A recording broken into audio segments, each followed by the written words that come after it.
깊고 어두운 밤, 도시의 불빛마저 희미해지는 낡은 아파트 단지. 늦은 시간까지 불이 켜진 한 창문. 그 안에서 비극적인 사건의 서막이 오르고 있었습니다. 대한민국 서울의 한적한 주택가에서 벌어진 믿기 힘든 살인사건. 그 중심에는 겉으로는 평범해 보였던 한 부부와 그들의 은밀한 불륜이 있었습니다.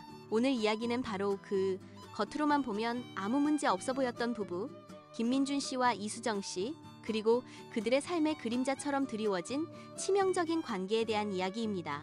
평범한 직장인 김민준 씨는 착실하고 성실한 남편으로, 아내 이수정 씨는 다정하고 현명한 아내로 주변에 알려져 있었습니다.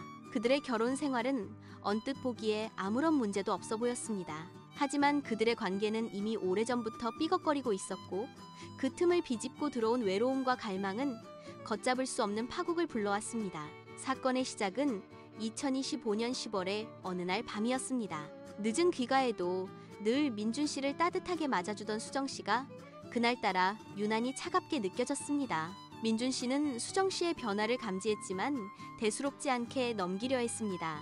하지만 수정 씨의 눈빛에서 느껴지는 묘한 거리감은 민준 씨의 마음속에 불안감을 심어주기에 충분했습니다. 그는 밤마다 깊은 생각에 잠겼습니다. 수정 씨의 행동 하나하나가 의심스러웠고 그녀의 휴대폰을 몰래 확인하고 싶은 충동에 시달렸습니다. 잠 못 이루는 밤이 이어지면서 민준 씨의 정신은 점점 피폐해져 갔습니다. 일상생활에도 지장이 생기기 시작했고 직장에서도 작은 실수를 연발했습니다. 결국 민준 씨의 불안감은 현실이 되었습니다. 며칠 후 민준 씨는 수정 씨의 휴대전화에서 우연히 수상한 메시지를 발견했습니다. 이름 모를 남자와의 다정한 대화들, 서로를 애칭으로 부르며 주고받은 은밀한 약속들. 자기야, 오늘 밤 너무 좋았어. 다음 주말엔 우리 둘만 갈 수 있는 곳으로 가자. 와 같은 문구들이 민준 씨의 심장을 갈기갈기 찢어 놓았습니다. 그는 믿고 싶지 않았지만 증거는 너무나도 명확했습니다. 수정 씨에게는 자신 몰래 다른 남자가 있었던 것입니다. 배신감과 분노에 휩싸인 민준 씨는 수정 씨를 추궁했습니다. 그의 목소리는 분노로 떨렸고 눈에는 핏발이 서 있었습니다. 처음에는 완강히 부인하던 수정 씨도 결국 모든 것을 털어놓았습니다. 상대 남자는 민준 씨의 직장 동료이자 오랜 친구였던 박지훈 씨였습니다. 이 사실은 민준 씨에게 더욱 큰 충격으로 다가왔습니다. 사랑하는 아내의 배신도 모자라 가장 믿었던 친구의 배신까지. 민준 씨의 세상은 한순간에 무너져 내리는 듯 했습니다. 그의 머릿속은 온통 배신감과 복수심으로 가득 찼습니다. 믿었던 두 사람에게 동시에 배신당했다는 사실은 민준 씨의 삶의 기반을 송두리째 흔들어 놓았습니다. 그는 분노와 절망 속에서 밤새도록 잠 못 이루고 방황했습니다. 수정 씨는 민준 씨에게 용서를 빌었지만 이미 상처받은 민준 씨의 마음은 쉽게 치유될 수 없었습니다. 그는 복잡한 감정에 휩싸였습니다. 아내를 용서해야 할지 아니면 이 관계를 끝내야 할지. 그는 갈림길에 놓였습니다. 민준 씨는 수정 씨와의 관계를 회복하기 위해 노력했습니다. 그는 수정 씨에게 여러 번 기회를 주었고 과거의 상처를 잊으려 애썼습니다. 그는 상담 치료를 제안하기도 했고 함께 여행을 떠나 새로운 시작을 해보자고 애원하기도 했습니다. 민준 씨는 과거에 행복했던 순간들을 되새기며 수정 씨가 변할 수 있을 것이라는 한 가닥 희망을 놓지 않았습니다. 그는 밤늦게까지 수정 씨와 대화를 시도했고 그녀의 마음을 되돌리기 위해 최선을 다했습니다. 하지만 수정 씨는 달라지지 않았습니다. 그녀는 민준 씨의 노력에도 불구하고 지훈 씨와의 관계를 정리하지 못했고 오히려 더욱 깊은 관계로 빠져들었습니다. 그녀의 변명과 거짓말은 점점 더 민준 씨를 지치게 만들었습니다. 민준 씨는 수정 씨의 휴대전화에서 또다시 지훈 씨와의 다정한 사진들을 발견했습니다. 이번에는 단순한 메시지가 아니라 함께 여행을 가서 찍은 듯한 다정한 포즈의 사진들, 서로에게 기대어 웃고 있는 모습들, 심지어는 커플링을 착용한 손까지 찍힌 사진들이었습니다. 그 사진 속 수정 씨의 행복한 미소는 민준 씨의 가슴을 갈기갈기 찢어 놓았습니다. 더 이상 참을 수 없었던 민준 씨는 결국 돌이킬 수 없는 선택을 하게 됩니다. 그의 마음속에는 복수심과 함께 그동안 쌓였던 모든 고통과 좌절감이 뒤섞여 소용돌이쳤습니다. 그는 이 상황을 끝내야만 한다고 생각했습니다. 어떤 식으로든 말이죠. 2025년 10월 27일 밤 민준 씨는 수정 씨에게 저녁 식사를 제안했습니다. 수정 씨는 별다른 의심 없이 민준 씨의 제안을 받아들였습니다. 두 사람은 평소처럼 다정하게 식사를 마쳤습니다. 겉으로는 평화로운 모습이었지만 민준 씨의 마음속에는 이미 폭풍이 휘몰아치고 있었습니다. 그는 수정 씨에게 평소와 다름없이 자상하게 행동하려 애썼지만 그의 손은 미세하게 떨리고 있었습니다. 수정 씨는 민준 씨의 그런 미묘한 변화를 눈치채지 못했습니다. 식사를 마친 후 집으로 돌아와 평소처럼 각자의 시간을 보냈습니다. 그리고 그날 밤 비극이 시작되었습니다. 민준 씨는 수정 씨가 잠든 틈을 타 미리 준비해둔 흉기로 수정 씨의 목을 졸랐습니다. 그 흉기는 다름 아닌 그들의 결혼기념일에 수정 씨가 민준 씨에게 선물했던 스카프였습니다. 사랑의 징표가 살인의 도구로 변하는 순간이었습니다. 수정 씨는 잠에서 깨어나 고통스럽게 저항했지만 민준 씨의 광기에 찬 힘을 이길 수 없었습니다. 그녀의 눈에서는 공포와 함께 체념의 빛이 스쳐 지나갔습니다. 몇 분간의 처절한 몸부림 끝에 수정 씨는 싸늘한 주검으로 변했습니다. 그녀의 마지막 숨결이 멈추는 순간 민준 씨의 마음속에서는 알 수 없는 공허함이 밀려왔습니다. 그는 자신이 저지른 끔찍한 범행에 망연자실했습니다. 그의 손은 피로 물들어 있었고 그의 눈은 광기로 번들거렸습니다. 하지만 이내 그는 현실을 직시했습니다. 그는 잠시 후 정신을 차리고 증거인멸을 시도했습니다. 그의 머릿속은 빠른 속도로 돌아갔습니다. 그는 수정 씨의 시신을 이불로 감싸고 범행에 사용했던 스카프를 깨끗이 닦아 숨겼습니다. 그리고는 수정 씨의 휴대전화에서 지훈 씨와의 모든 메시지와 사진, 통화 기록을 완벽하게 지웠습니다. 마치 그런 관계가 존재하지 않았던 것처럼 말이죠. 또한 그는 자신의 옷에 묻은 미세한 흔적들을 제거하고 집안 곳곳을 꼼꼼하게 살폈습니다. 다음 날 아침 민준 씨는 아무 일도 없었다는 듯이 출근했습니다. 그는 평소와 다름없이 행동하려 애썼지만 그의 얼굴에는 핏기 없는 창백함과 깊은 불안감이 서려 있었습니다. 그의 손은 여전히 미세하게 떨리고 있었고 그는 왠지 모르게 주변 사람들의 시선을 피했습니다. 직장 동료들은 민준 씨의 이상한 모습을 눈치챘지만 차마 묻지는 못했습니다. 민준 씨, 어디 아파 보여요? 라고 묻는 동료에게 그는 아니요, 어제 잠을 좀 설쳐서요 라고 얼버무렸습니다. 며칠 후 수정 씨의 부모님은 딸과 연락이 닿지 않자 걱정스러운 마음에 민준 씨의 집을 찾아왔습니다.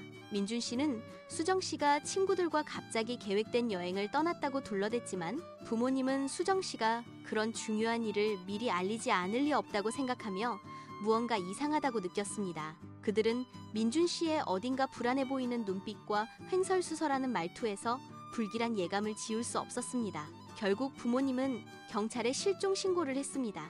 경찰은 실종 신고를 접수하고 즉시 민준 씨의 집을 수색했습니다.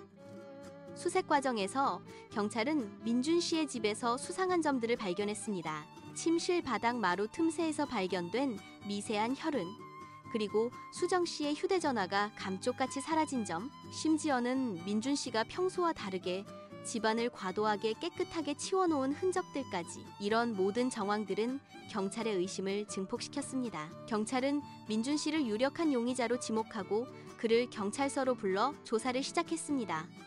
민준 씨는 처음에는 범행을 완강히 부인했습니다.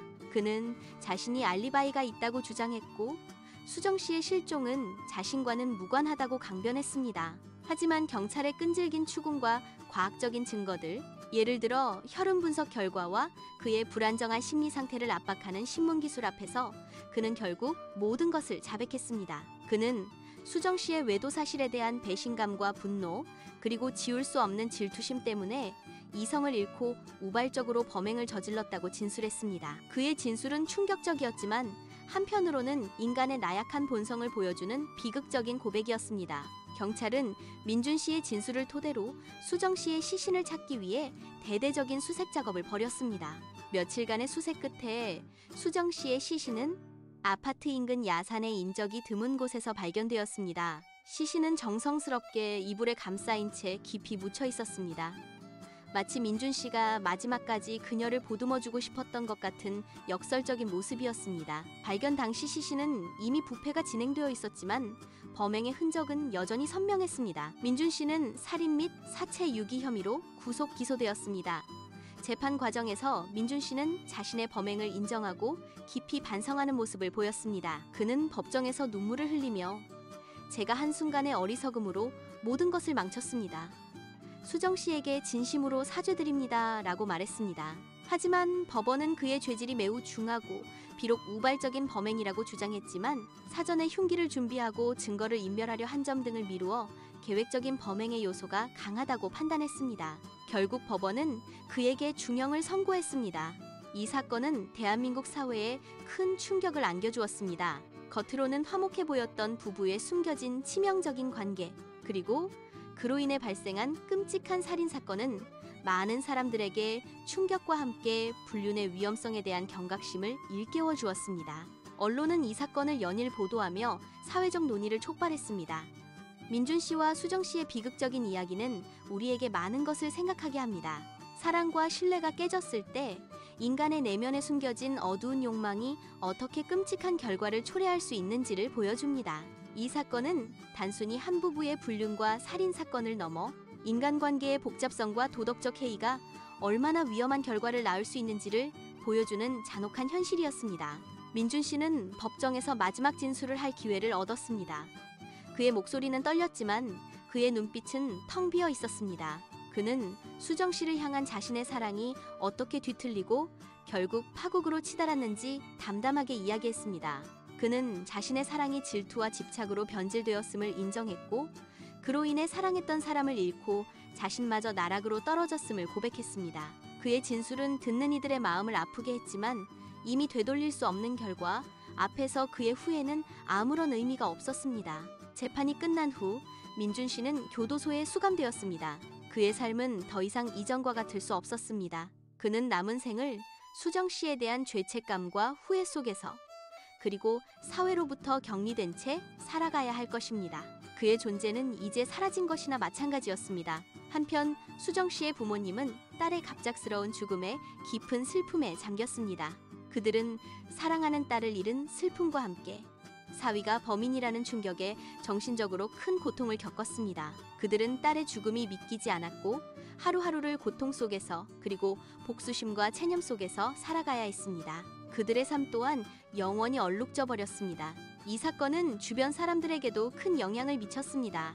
민준 씨와 수정 씨의 직장 동료들, 친구들, 그리고 이웃들은 이 사건으로 인해 큰 충격을 받았습니다. 그들은 민준 씨와 수정 씨가 겉으로는 행복한 부부처럼 보였기 때문에 그들의 숨겨진 관계와 비극적인 결말에 더욱 놀랐습니다. 이 사건은 그들에게 인간관계의 복잡성과 예측 불가능성에 대해 다시 한번 생각하게 하는 계기가 되었습니다. 특히 박지훈 씨는 이 사건으로 인해 큰 죄책감에 시달렸습니다. 그는 자신의 어리석은 행동이 민준 씨와 수정 씨의 비극적인 결말에 큰 영향을 미쳤다는 사실을 깨닫고 밤낮으로 괴로워했습니다. 사람들의 비난과 차가운 시선, 그리고 동료들의 수군거림 속에서 그는 더 이상 예전과 같은 삶을 살 수 없었습니다. 그는 결국 다니던 직장을 그만두고 모든 것을 정리한 채 도시를 떠났습니다. 그의 삶 또한 이 사건으로 인해 완전히 망가져 버렸습니다. 이 사건은 단순히 한 가정의 비극으로 끝나지 않았습니다. 지역사회 전체에 충격을 주었고 불륜과 도덕적 해이에 대한 논의를 촉발했습니다. 사람들은 불륜이 가져올 수 있는 파괴적인 결과에 대해 다시 한번 생각하게 되었고 가정의 소중함과 신뢰의 중요성을 되새기는 계기가 되었습니다. 심지어 청소년들 사이에서도 불륜이라는 주제에 대한 경각심이 높아졌고 많은 드라마와 영화에서 이 사건을 모티브로 한 작품들이 쏟아져 나왔습니다. 이처럼 2025년 10월 대한민국을 뒤흔든 불륜살인 사건은 많은 이들에게 잊을 수 없는 교훈을 남겼습니다. 이 사건은 사랑과 배신, 그리고 욕망이 어떻게 한 인간을 파멸로 이끌 수 있는지를 보여주는 잔혹한 현실이었습니다. 우리는 이 비극적인 이야기를 통해 인간관계의 소중함과 책임감의 중요성을 다시 한번 깨달아야 할 것입니다. 이 이야기는 겉으로 보이는 것만이 전부가 아니라는 것을, 그리고 인간의 내면에는 우리가 상상할 수 없는 어둠이 존재할 수도 있다는 것을 보여줍니다. 우리는 타인의 삶을 섣불리 판단해서는 안 되며 언제나 진실을 마주할 용기를 가져야 합니다.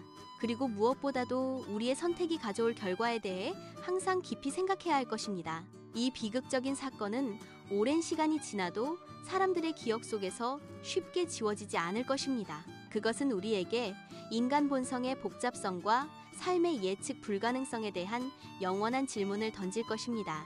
2025년 10월의 그 밤, 낡은 아파트에서 일어난 끔찍한 비극은 어쩌면 우리 모두의 내면에 잠재된 어둠을 비추는 거울이었을지도 모릅니다. 이 이야기가 끝나도 우리는 여전히 이 사건이 남긴 메시지를 되새기며 살아가야 할 것입니다. 사랑, 신뢰, 그리고 용서, 이 모든 것들이 한 사람의 삶을 어떻게 만들고 파괴할 수 있는지 우리는 이 이야기를 통해 다시 한번 배우게 됩니다. 이 사건은 단순한 형사 사건을 넘어 인간 심리의 가장 깊은 곳을 파고드는 복잡한 드라마였습니다. 민준 씨의 내면에서 벌어진 감정의 소용돌이, 수정 씨가 느꼈을 불안감과 회의감, 그리고 박지훈 씨의 죄책감까지 모든 인물이 겪었던 감정들은 우리에게 인간 존재의 근원적인 질문을 던집니다. 왜 인간은 사랑하는 이를 배신하고 또 그 배신 때문에 사랑하는 이를 해치는가? 이 질문에 대한 답은 명확하지 않지만 이 사건을 통해 우리는 그 답을 찾아가는 여정에 동참할 수 있습니다. 결국 이 모든 비극은 한순간의 잘못된 선택에서 시작되었고 그 선택이 나비 효과처럼 수많은 사람들의 삶을 엉망으로 만들었습니다. 우리의 삶 속에서 마주하는 모든 선택들이 얼마나 중요한지, 그리고 그 선택이 가져올 결과에 대해 얼마나 신중해야 하는지 이 사건은 우리에게 뼈아픈 교훈을 남깁니다. 불륜이라는 금단의 열매가 결국 어떤 대가를 치르게 하는지, 그리고 그 대가가 얼마나 혹독한지 이 스크립트는 적나라하게 보여주고 있습니다. 우리는 이 이야기를 통해 어두운 욕망에 사로잡히지 않고 건강한 관계를 유지하며 살아가는 것의 중요성을 다시 한번 상기해야 할 것입니다. 사회는 이러한 비극을 통해 더욱 성숙해지고 개인은 더욱 현명해져야만 합니다. 2025년 10월의 그 비극은 단순히 과거의 사건으로 치부될 것이 아니라 미래를 살아갈 우리 모두에게 영원한 경고로 남아있을 것입니다. 끝으로 이 사건의 희생자였던 이수정 씨의 명복을 빌며 이와 같은 비극이 다시는 일어나지 않기를 간절히 바랍니다.